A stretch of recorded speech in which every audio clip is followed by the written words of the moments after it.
हमने हाल ही के दिनों में बहुत चिंताजनक खबरें सुनी हैं कफ सिरप को लेकर, क्योंकि देखिए बच्चों की इम्यूनिटी और बड़ों की इम्यूनिटी में बहुत फ़र्क होता है। और सबसे पहले मैं खांसी से ही शुरू करना चाहूँगा और आपके पास आना चाहूँगा प्रदीप जी। सबसे पहले बच्चों में आखिर ये खांसी की वजह क्या है? अक्सर क्या ये वायरल है, बैक्टीरियल है? क्या मौसम बदलने की वजह से हम खांसी के केसेस देखते हैं आमूमन?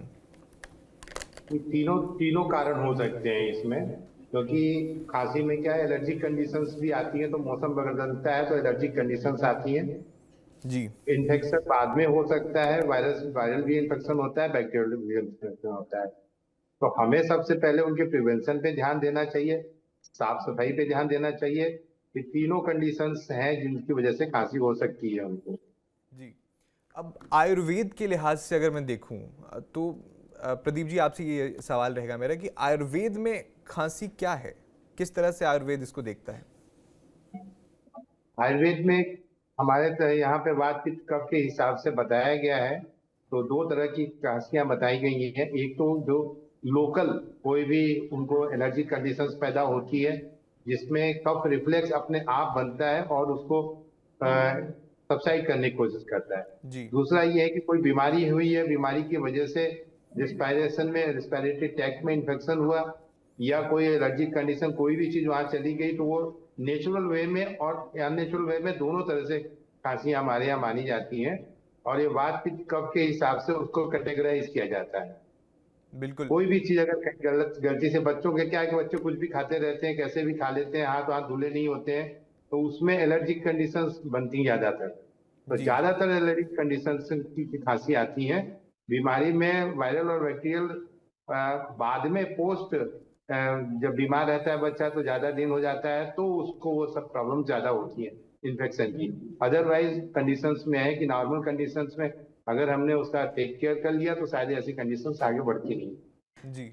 बिल्कुल। मैं दर्शकों को बताना चाहूँगा कि प्रदीप जी का एक लंबा अनुभव रहा है चिकित्सा के क्षेत्र में, और आज जितनी भी वो जानकारी हमारे साथ साझा करेंगे बहुत अहम रहने वाली हैं, बहुत ज़रूरी जानकारियाँ रहने वाली हैं। इसके साथ हमारे साथ डॉक्टर प्रशांत गुप्ता जी भी हैं। मैं आपसे ये जानना चाहूँगा कि जिस तरह से प्रोफेसर प्रदीप जी ने हमें बताया कि बच्चों में किस तरह से खांसी या कफ की उन्हें शिकायत देखने को मिल जाती है, तो आखिर किन स्थितियों में एक पेरेंट को ये देखना चाहिए कि ठीक है, ये बच्चे को अगर खांसी हुई है तो वो घरेलू नुस्खों से ठीक हो सकती है, या डॉक्टर के पास कब जाना चाहिए? खतरे के साइन क्या है, रेड साइंस क्या है जो एक पेरेंट को देखने चाहिए? देखिए, आपके माध्यम से दर्शकों को एक दो बातें जो बहुत स्पष्ट होनी चाहिए वो मैं बताना चाहूँगा। जैसा हमारे आदरणीय निदेशक महोदय ने बताया कि आयुर्वेद में कास को वात पित्त कफ के आधार पर विभाग किया हुआ है। तो एक जो प्रश्न आता है कि कब तक घरेलू नुस्खे या कब डॉक्टर की परामर्श या कब उसको आंतरिक चिकित्सा की आवश्यकता है। जी। हमारे पास लगभग रोज 150 से 200 पेशेंट्स की हमारे संस्थान में ओपीडी रहती है, जिनमें लगभग 30 से 40% श्वास रोग या कांस रोग के पेशेंट होते हैं। वो उनको हम प्रयास करते हैं, जैसे सर ने कहा कि लोकल हाइजीन मेंटेन करनी है, गर्म पानी पिलाना है, और हमारा जो नियम है वो कफ सप्रेशन नहीं है, कास का शमन करना हमारा नियम नहीं है। नियम है सामान्य स्थिति में कास को लेके आना। हम्म। क्योंकि कास या जो कॉफ आप बोल रहे हैं वो प्रोटेक्टिव फिनोमिना होता है किसी भी चीज को बाहर निकालने के लिए। और यदि हम उसको सप्रेस करते हैं सेडेटिव से या किसी और चीज से, जो कि अब भारत सरकार के विशेषज्ञ भी मना करते हैं।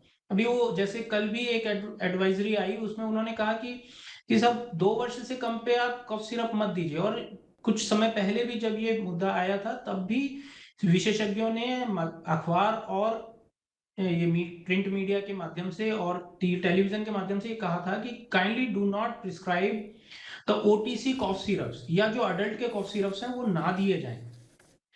सामान्य रीति में किचन रैक्स में आज की स्थिति में भी ऐसी औषधियां उपलब्ध हैं जिनको हम आसानी से प्रयोग करके कफ को नियंत्रित कर सकते हैं।